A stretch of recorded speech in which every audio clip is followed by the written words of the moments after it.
Principle without being swayed. Merci Grégory.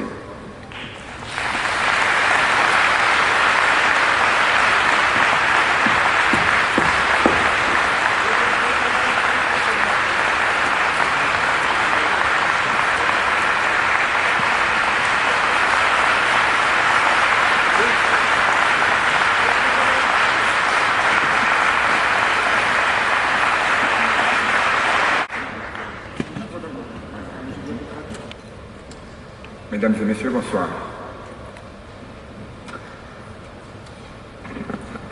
C'est avec un insigne honneur, c'est un insigne honneur pour moi de me retrouver au sein de cette illustre assemblée afin de recevoir cette noble distinction. Je ne sais pas si je la mérite plus que d'autres, car à travers le monde, nombreux sont ceux qui se battent pour un monde meilleur.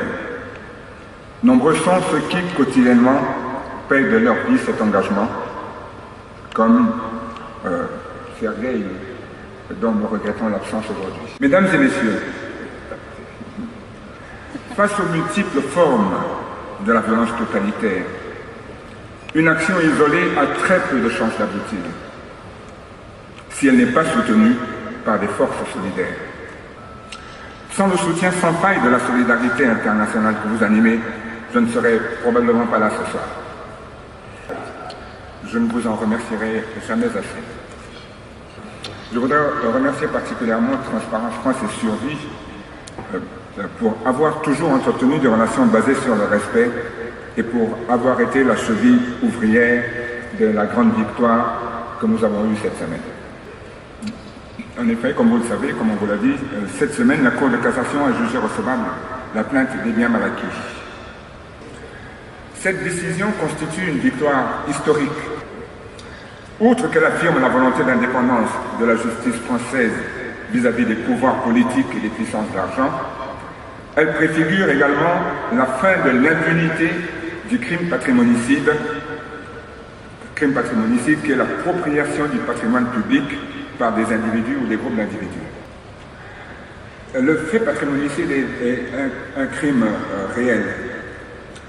En effet, on peut se demander quelle différence il y a entre celui qui est poursuivi pour crime contre l'humanité parce qu'il a envoyé l'armée dans un stade et qui a tiré sur les manifestants, et celui à qui on déroule le tapis rouge alors qu'il s'est approprié le patrimoine public qui aurait dû servir et qui aurait dû permettre à des gens de naître, de grandir, de se nourrir, de s'éduquer, de se soigner, de travailler, d'aimer, de fonder une famille, d'élever ses enfants, de leur laisser un monde meilleur et de mourir en paix.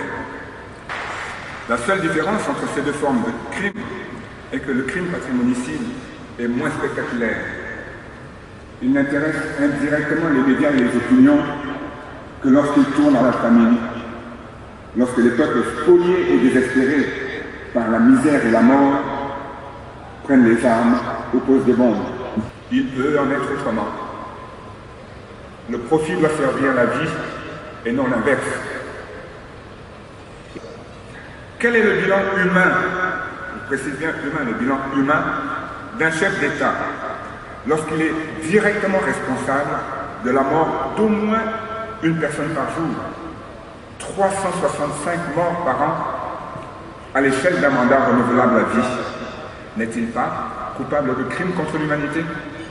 Nous partageons une philosophie. Si je suis ici aujourd'hui, et je ne vous en remercierai jamais assez parce que j'ai joui de la solidarité active de la communauté ici présente et de bien d'autres organisations que je ne pourrais pas citer ici. C'est pourquoi, confiant dans votre détermination, je vous invite à mobiliser toutes nos énergies pour que le crime patrimonicide soit reconnu par le droit international comme un crime contre l'humanité devant lequel il ne faut plus dérouler le tapis. And I invite you to mobilize all your energies for that robbery of public wealth be included by international law among the crimes against humanity for which no red carpet must be deployed. Je vous remercie.